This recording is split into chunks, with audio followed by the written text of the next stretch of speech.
But I'm saying that I have to admit that it has been within my walk, my own personal walk within life, in my search for God, friend, in my pulling back the sheets and walking down dark hallways, feeling my way through, that I've learned how God moves, interacts. I've learned God's desires. I've learned God's dislikes. Now, do I know all of them? No. None of us, not any of us, know all of them. And I don't go about life looking at myself as a sinner out the gate. From the time I was a child, I'm condemned. What hope is that? I do not look at it like that. I do not look at God as being angry with me. Never when I was a child, never when I was young and in my most innocent state, the most innocent that I've ever been in life. Before, when I was protected and shielded from the world and I didn't have access to as much experience and as much information. I never felt inadequate. I never felt as if God was displeased with me and I needed to fix myself for God to love me. It has been in those instances, friend, when I was young and inexperienced, moldable like clay, just bright-eyed and bushy-tailed. It has been my experiences in those times that I felt most whole. That I felt most whole. That I actually could sense God clearer. I remember it. There was no confusion. It was when the information came, when the yearning came, and I began hearing things and it would spark my interest and I would go and research them within my Bible. Because I know many of you say, oh, well, see, that's the problem. You're looking around too much. You can't look around. No, that's a double-edged sword, because if you don't look around, then you're condemned for that. In a way. If you don't use what God gave you, that in itself is a sin, friend. If you sit in the shadows all your life and you go no further than what you believe what someone else tells you you should go, is that what you think God would like for you? Is that what you were ordained to do? Is that what you were crowned to do when you manifested and were birthed into the world of light, shapes, and noises? Colors? Because that's what this is. It's a place of light. It's a place of darkness. It's a place of colors, of shapes, and of sounds. Is that what God would want you to do? Have you pondered your path so significantly that you were willing to stretch the boundaries and unmask even the demons, the shaitans of the world? Because they will come, friend. They are bound to come, friend. If they haven't come, you're not doing something right. Because they are everywhere. And it has been my experiences from moving from my most innocent state, my purest state of a child, all the way to all points in between to adulthood, to where you see me now, that have shaped and molded me. I had to fight at a particular time to subdue the child, because everyone thought it was the thing to do. Grow up, mature. Oh, you're so immature. You've got to mature. Okay, so I subdued her, that inner child. That's that purest aspect of myself. And I did like Sandy Lee did on Grease. And I reinvented myself into this new modern version of me that could compete that will go into the world and compete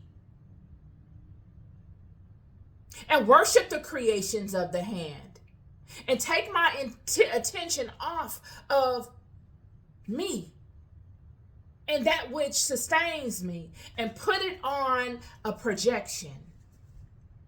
I perfected my avatar and I displayed her to the world and I stood in it. And I got to a point where that was depleting. I realized it was fake and it was not fulfilling. Primarily because I come from a strong family unit. So surely I'll go out into the world and I'm Sandy Lee. And I come back to my family and I'm Michele.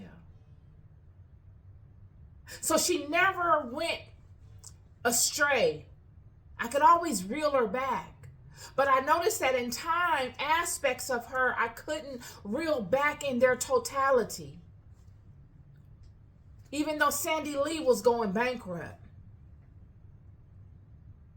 Sandy Lee was drinking too much. Sandy Lee was loud.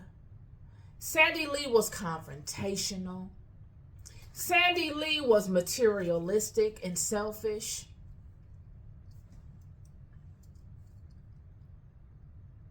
And I decided I'm cool on Sandy Lee. Ain't nothing really worth being Sandy Lee. I've done that, and I did well at being Sandy Lee. So I looked for Michele, the little girl Michele. And aspects of her showed themselves. That God quality that I had built up layers to protect. Layers.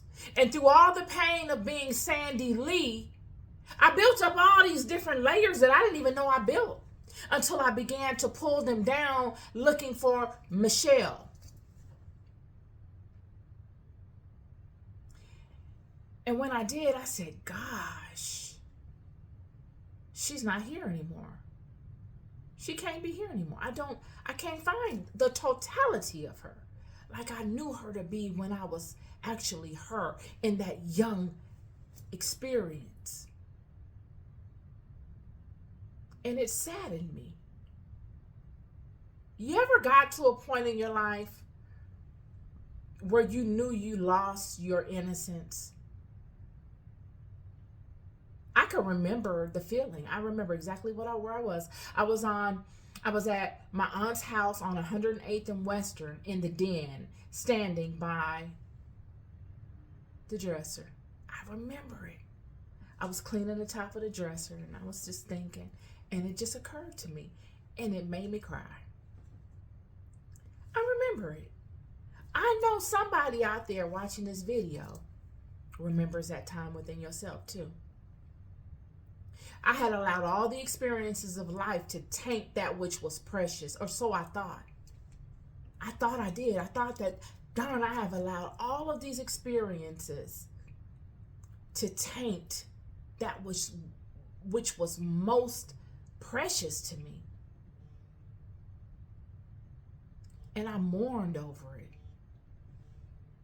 Literally mourned.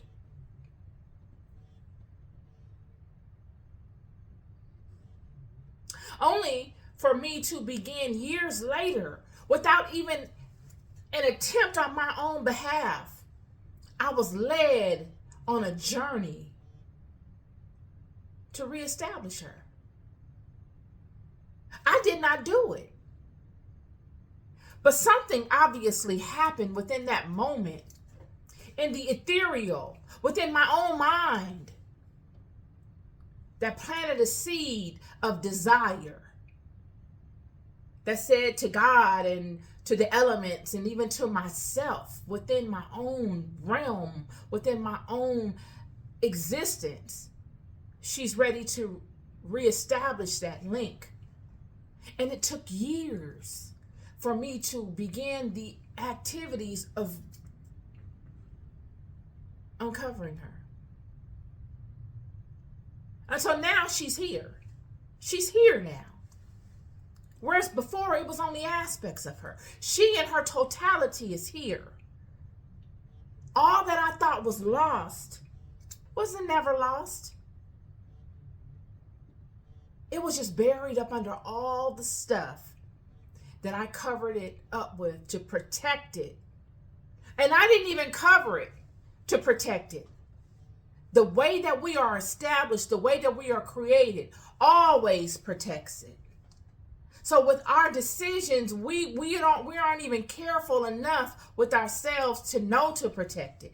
God built it into the structure of things. He built a firewall against it.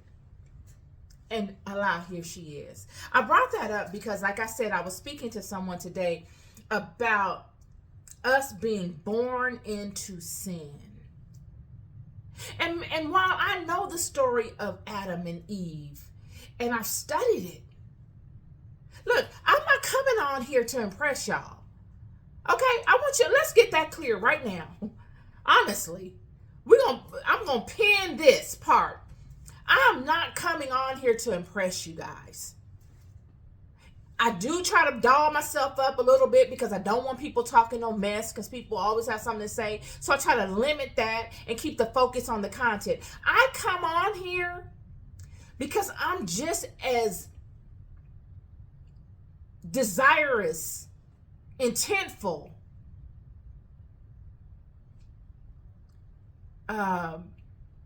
obstinate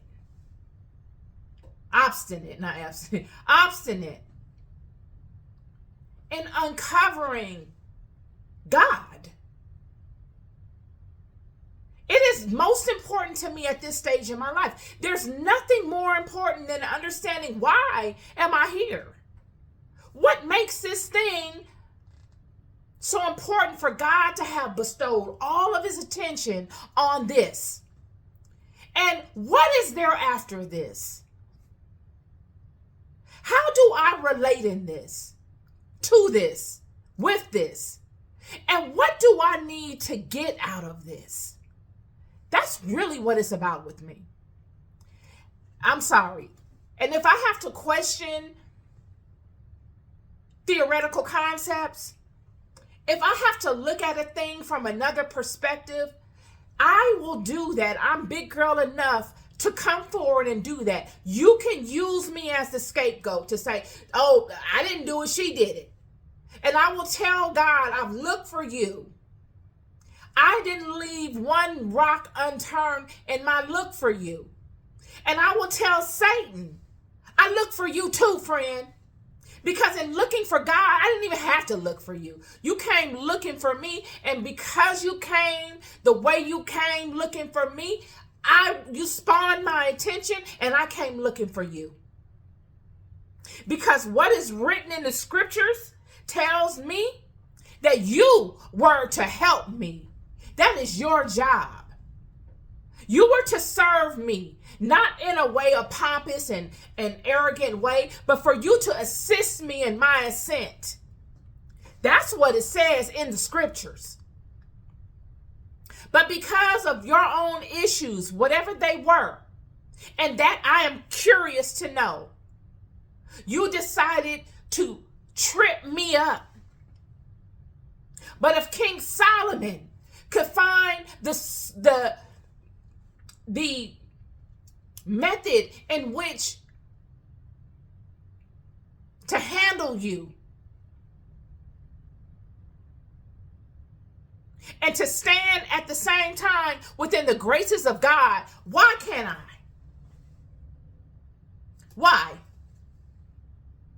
And these are questions that we all must ask. Instead of coming into this thing defeated. It's hard enough. Do you think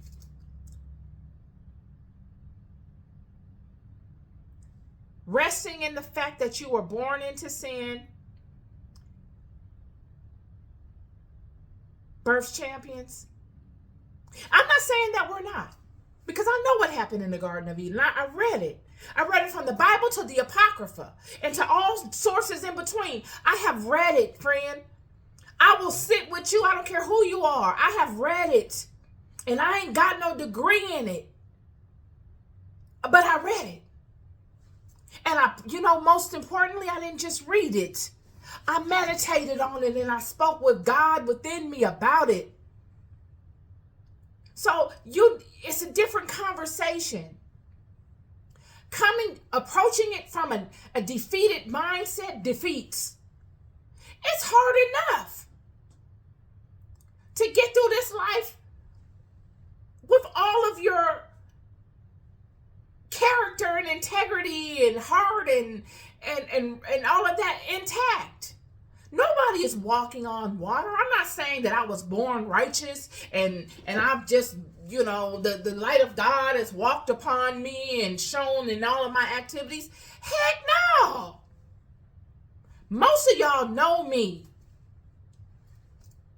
I like to have a nice time. I'm the life of the party. I'm cool until you get me twisted. Then I can be something else. But for the most part, I'm cool. But at the same time, I had to kind of let that there was a season for that. I will not deny it. There was a season for that. And that season is over. But even during that season, I still pondered God.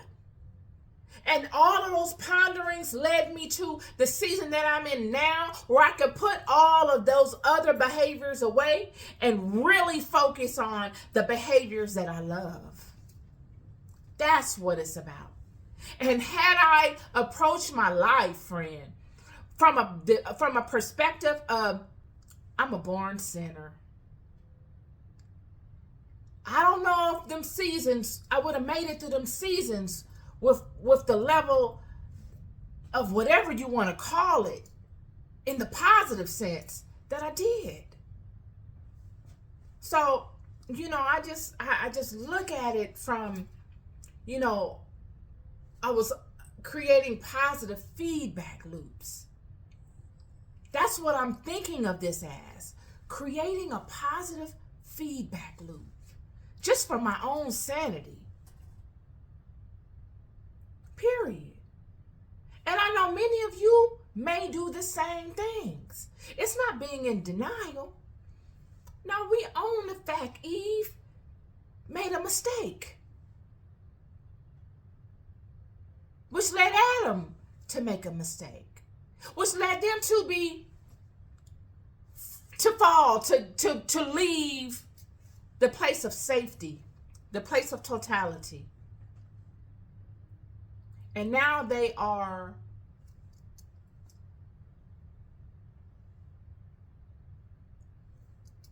don't have the covering that they initially had. None of us do. We are not in our hierarchical state that we were created in originally.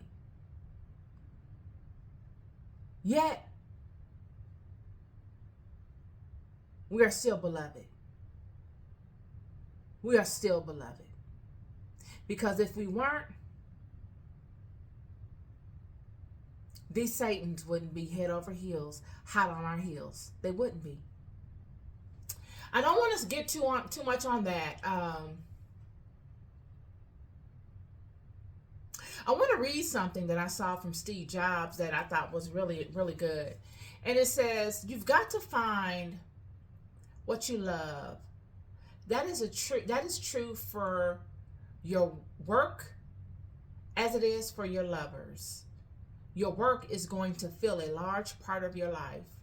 And the only way to be truly satisfied is to do what you believe is great work. And the only way to do great work is to love what you do. That's a fact. I can say that's true for this podcast and most importantly, for my Bible studies. It is the love and the fascination that I have for the Word of God that allows me to come forward and deliver. Because if it wasn't, it would seem like a job. It would seem repetitive and burdensome. And it does not. Because I'd be reading it regardless. I'd be pondering it regardless. And now, I am big girl enough to come forward and offer it in a useful way to someone else, whether it's one person or 100. It doesn't matter to me. I don't really get off on that. That is not the motivation. And in doing so and starting from a place of love, all the work and all the study and the attention to detail and the attention to how I'm going to display it and convey it and attention to what I want to do next, it keeps me in alignment. It doesn't ever let me make it about me, because I'm on a treasure hunt myself. I'm learning just as much as anybody else may be. I'm interpreting based upon scripture and life experiences, things that I may not have pondered before in the way that I have. And I'm being fulfilled in the process. I feel full. I feel as if I'm being useful, and it reinforces me and strengthens me into letting the wheels in my mind begin to turn as to how I can continuously improve upon it. I don't want you to think that I'm over here with all of these thoughts every day, because I'm not. I have highs and lows. And also, friend, I have a lot of lows. But because of the love that I have for it, the little bitty highs that I get are enough to keep me going. And that's my message to you. Find what you love to do. Your purpose is hidden in your love, no matter what it looks like to somebody else. It's not about nobody else's perception of you. It is not.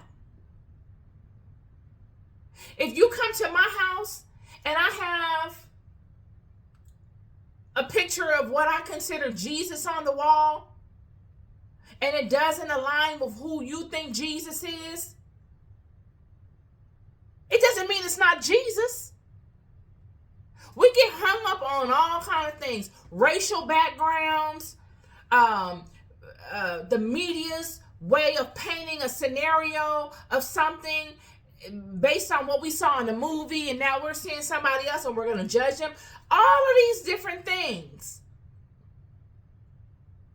And we will condemn one another of them. And they're all based on a lie. They're all based on a projection. Not a lie that we're creating against one another, but a lie that we've been sold on, a misconception. So find what you love to do and put your sauce on that thing. Put your sauce on it, so that when your children look back on it, when you look back on it, you are proud of it, if nobody else is. Because one thing I've noticed about doing what you love, it really is not about other people. It's not. And that's the thing. You don't care. It's like, okay, I got this over here. Please come and look at it if you want it. But, if you're not into it, I understand that too. I'm not going to try to convert you. I don't want to be the one sitting here trying to prove stuff to you. I'd rather you not come. Just go on somewhere else. No problem. Because I'm not trying to waste my time in converting you. I'd rather spend my time learning and researching more about this thing that I love. Y'all better go out here and do the things that you love to do.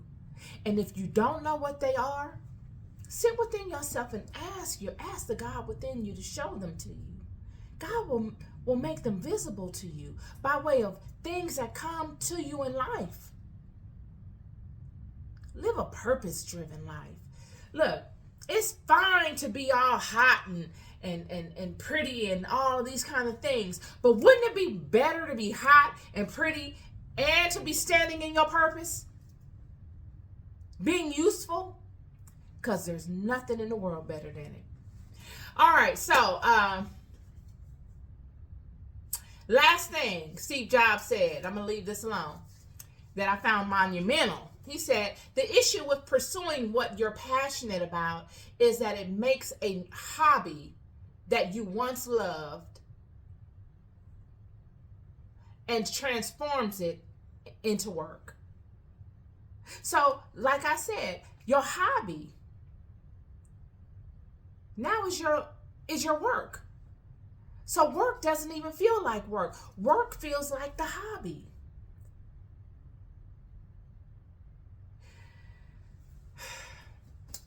Nonetheless, that's my conversation for positive feedback loops. On this Biden, Harris, Trump, I don't even really want to talk about Trump. Trump is, really not in the conversation. Neither is Biden. And really neither is Harris. This is really not about any particular person, but I know in the news media we see that President Biden has stepped down and he's going to be taking a seat and doing some other things, and that Vice President Kamala Harris will be replacing him as presidential nominee for the President of the United States. And I know that there's a lot going on in the country. It's a lot going on, period, y'all. And a lot of it, I think, has to do with the way we perceive ourselves. The concept of what we've been sold on as to who we are as people, irregardless to color, race, any of that. Really, this is gender specific. This is about male and female, men and women. Most people that I speak to about when Vice President Harris was elected, many men that I spoke to were a little, shaken just a little, because, everybody felt that a woman can't run the country. And then I spoke with someone today that I love and really respect. And he said, a woman can't lead a man. And I thought that was really interesting. Because, as a world of people, we have been reprogrammed. Friend, I'm going to give you a concept that I want you to keep and tuck in your back pocket. Don't ever forget it.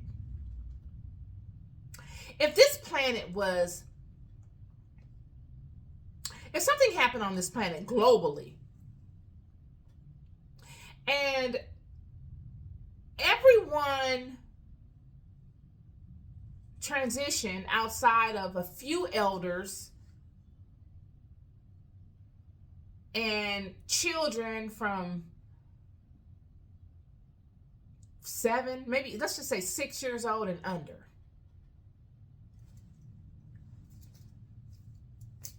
you could reprogram the whole planet. Legitimately. You could teach people whatever you wanted them to think. These children. And there wouldn't be enough elders in place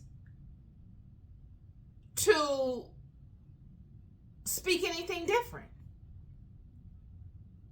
Of course, the elders that would be in place, they would teach that few that they were in contact with something different, but the majority of the children wouldn't know anything different other than what you taught them.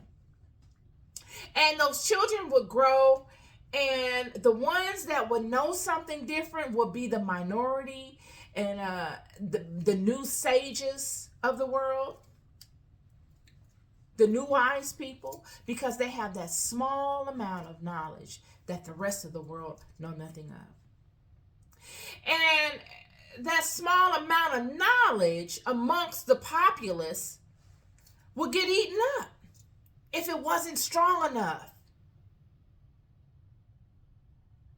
If it wasn't useful enough, if it didn't really matter enough, it would get swept under the rug, and all information would absorb into the programming of the masses, of the majority.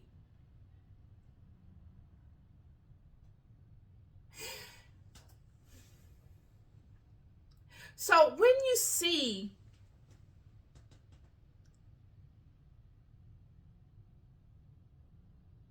in ancient systems and ancient perspectives and worldview, is usually a feminine aspect that is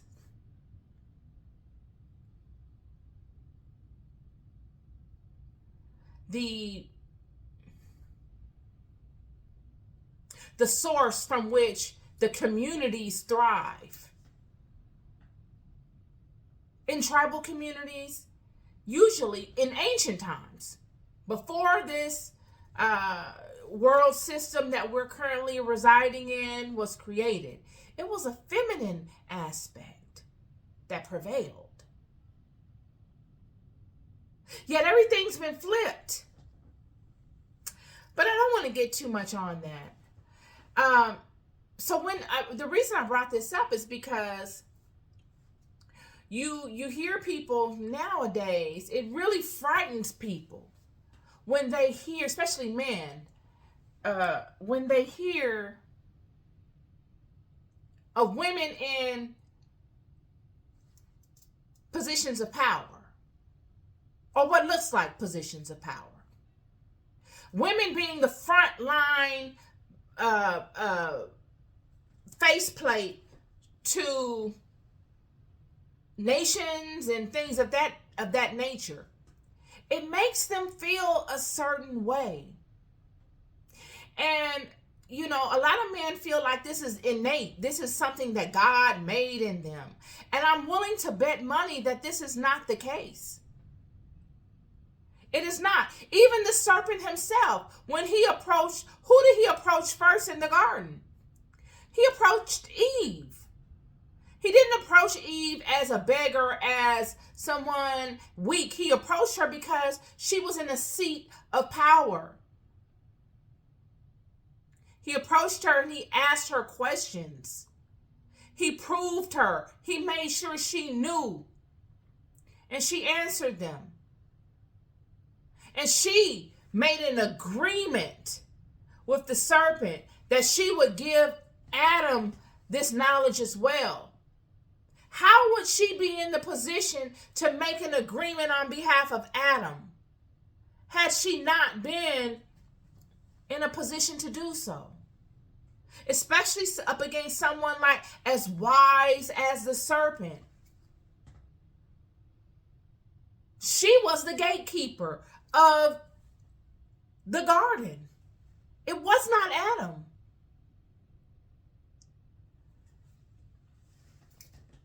I'm just reading what's in the book, y'all. I'm not over here trying to disrupt anything. I want you to think. These perspectives are thought-provoking perspectives that we read and we don't even pay attention to.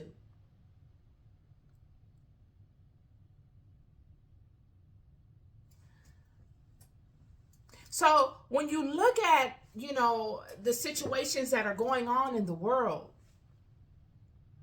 all these things are cyclic scenarios. They're cycles of life. They're ages. We are approaching a new age. And with the approach of new ages, new information becomes relevant. We begin to think differently. What we used to maybe accept or not find of interest, in different ages, in different cycles, they become of interest. We're willing to face them. And those that are in control, whether they be spiritual beings, governmental bodies, or what have you, are prepared for the people to begin to look into these things so that they do not disrupt the matrix, the balance. It's an interesting time, and God is moving tremendously through women. I said this before, I'll say it again. I see it all around me. It's a very interesting time. There's nothing new under the sun. Nothing.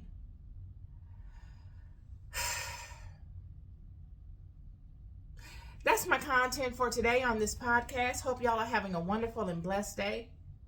Be good to yourselves and be good to each other. Peace and love.